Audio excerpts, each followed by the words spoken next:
வணக்கம். இன்றைய பதிவில் ஈவினிங் ஸ்நாக்ஸ் ரெசிபி ஓமப்பொடி தான் பார்க்க போகிறோம். ஓமப்பொடி ரொம்ப சிம்பிளாக ரொம்ப ஈஸியாக செய்திடலாம்.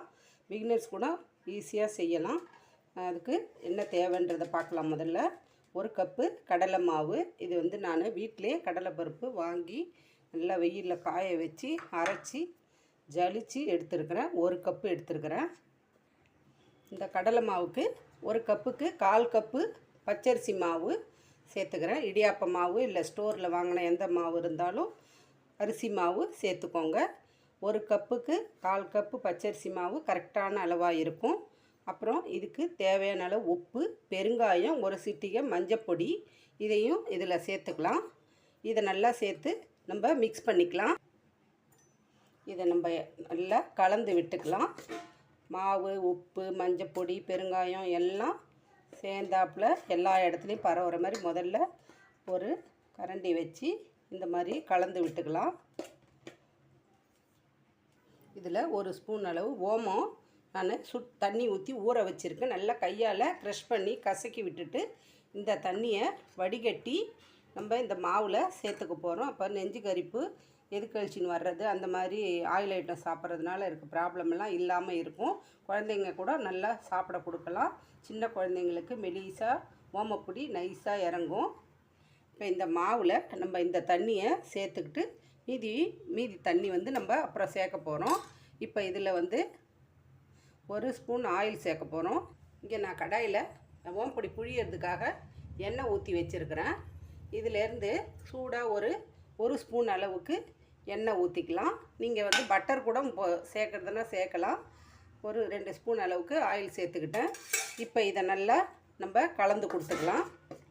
ஓமம், தண்ணி, ஆயில் இதை மட்டும் நல்லா சேர்த்து நல்லா கலந்து விட்டுக்கிட்டு இப்போ இதுக்கு தேவையான அளவு தண்ணி ஊற்றி பிசைஞ்சிக்கலாம். இப்போது இதில் கொஞ்சம் கொஞ்சமாக தண்ணி தெளித்து நம்ம முறுக்கு மாவு பதத்துக்கு பிசைஞ்சு எடுத்துக்கலாம். ரொம்ப தண்ணி ஊற்றிட வேணாம். நம்ம மாவு திட்டம் பார்த்துக்கிட்டு அப்புறமா தண்ணி தெளித்து பிசைஞ்சிக்கோங்க. ஏற்கனவே நம்ம ஓமம், தண்ணி, பெருங்காயம் எல்லாம் போட்டு பிசைஞ்சிருக்கிறோம். கொஞ்சம் ஸ்டிக்கியாக தான் இருக்கும், கையில் ஒட்டுற மாதிரி பார்த்து கவனமாக தண்ணி அதிகம் மிக்ஸ் பண்ணாமல் பிசைஞ்சு எடுத்துக்கோங்க.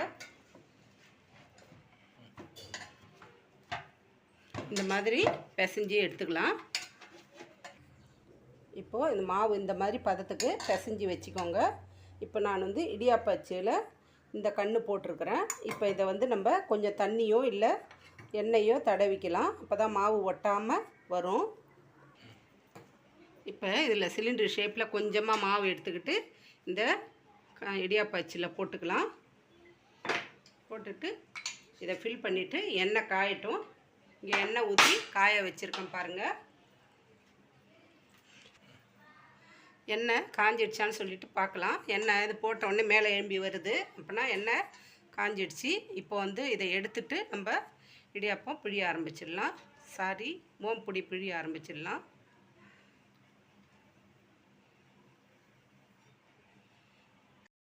பாருங்கள், நான் அந்த அச்சில் சரி வரல எனக்கு, அதனால் நான் இந்த இடியாப்ப கண்ணில் போடுறேன். இப்போ இதில் எண்ணெய் காஞ்சிடுச்சு. இதில் நம்ம புழிஞ்சு விட்டுக்கலாம். அவ்வளோதான், நம்மளுடைய ஓமப்பொடி ஒரு 5 நிமிஷத்தில் ரெடி ஆகிடும். நல்லா எண்ணெய் சலசலப்பு அடங்குற வரைக்கும் இருக்கட்டும். பாருங்கள், நல்லா 2 பக்கமும் நல்லா முறுமுறுன்னு நம்மளுக்கு ஓமப்பொடி ரெடி ஆகிடுச்சு. இப்போ இதை எடுத்து நம்ம ஒரு பிளேட்டுக்கு மாற்றிக்கலாம். இதே மாதிரி எல்லாமே புழிஞ்சு எடுத்துக்கலாம்.